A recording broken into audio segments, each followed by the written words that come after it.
Right, Liverpool strengthening in attack, but could they make a big addition at the back as well? Well, they've of course been chasing Marc Guéhi all summer. Will they get the signature of the Crystal Palace? His illustrious career at Anfield. While he remains a commanding presence, Liverpool have already looked to the future by signing teenage sensation Giovanni Leone from Parma in a deal worth $26 million plus add-ons. Despite having played only 17 senior matches, Leone is already being tipped as the natural successor to Van Dijk. Martin Seamans, the former Southampton executive who originally brought Van Dijk to England, was instrumental in signing Leone for Parma last year. He believes Liverpool may have landed one of Europe's brightest defensive prospects. According to Seamans, Leone is the best young centre-back in Italy, perhaps even across Europe, and Liverpool's scouting team deserves credit for identifying his potential before rivals acted. Newcastle United were among the clubs who attempted to lure Leone away, with Parma confirming they rejected a higher bid from the Magpies before agreeing to sell to Liverpool. For the Italian defender, the chance to join the Reds proved too tempting, and he made it clear he wanted to seize the opportunity. For many Liverpool fans, the prospect of Leone learning under Van Dijk is an exciting glimpse into the future of the back line. Tuchel's Trent Alexander-Arnold snub elsewhere. Trent Alexander-Arnold continues to generate debate at international level. Despite his high-profile move to Real Madrid this summer, England boss Thomas Tuchel left him out of the national squad for games against Andorra and Serbia. Instead, Tuchel opted for Chelsea's Reece James and Southampton's Tino Livramento. The decision surprised Liverpool legend John Barnes, who admitted he expected Trent to be included even if he has yet to settle fully in Spain. Barnes stressed that while right back is not the most decisive position compared to a striker or creative midfielder, omitting a player of Alexander-Arnold's quality still raised eyebrows. Tuchel defended his choice by insisting Alexander-Arnold needs more time to adapt to his new surroundings. Still, his tenure as England boss has not started smoothly, with unconvincing performances against Latvia and Andorra and a 3-1 defeat to Senegal. Barnes sympathized with Tuchel, pointing out the challenges international managers face when they get limited time with their squads. Gareth Southgate thrived by keeping things simple and building team spirit, whereas Tuchel prefers tactical structure, something difficult to implement in week-long training camps. Isak's transfer and international struggles, the most high-profile. Liverpool's signing of the summer was Alexander Isak, who arrived from Newcastle for a British record $125 million.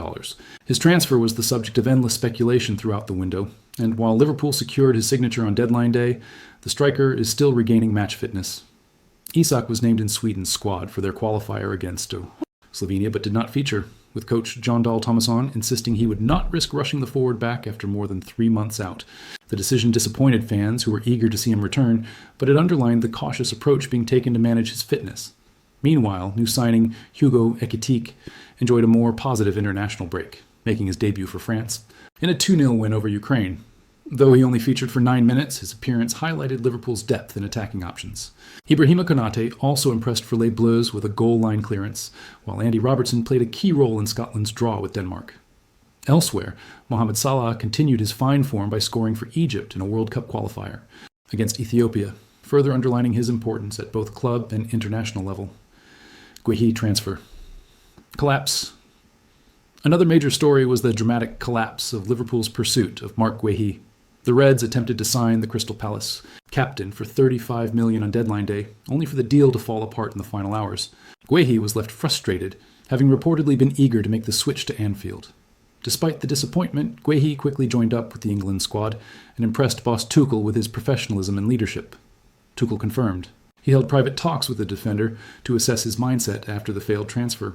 According to the manager, Guéhi showed remarkable composure, continuing to train hard and play with authority.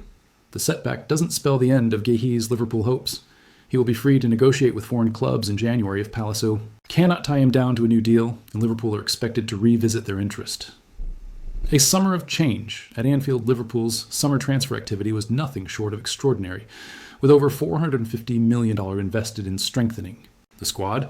Alongside Isak, Ekitike, and Leone, the club added talents like Florian Wirtz, Jeremy Frimpong, and Milos Kerkez, signaling a new era under Arne Slot. The Reds started their Premier League campaign with wins over Bournemouth, Newcastle, and Arsenal, yet there are signs that the squad still needs time to gel. Nevertheless, the international break has allowed players to integrate further, and optimism remains high at Anfield. As the dust settles on a frantic transfer window, Liverpool supporters can look forward to seeing how their new signings adapt, and whether the next Virgil van Dijk truly has arrived.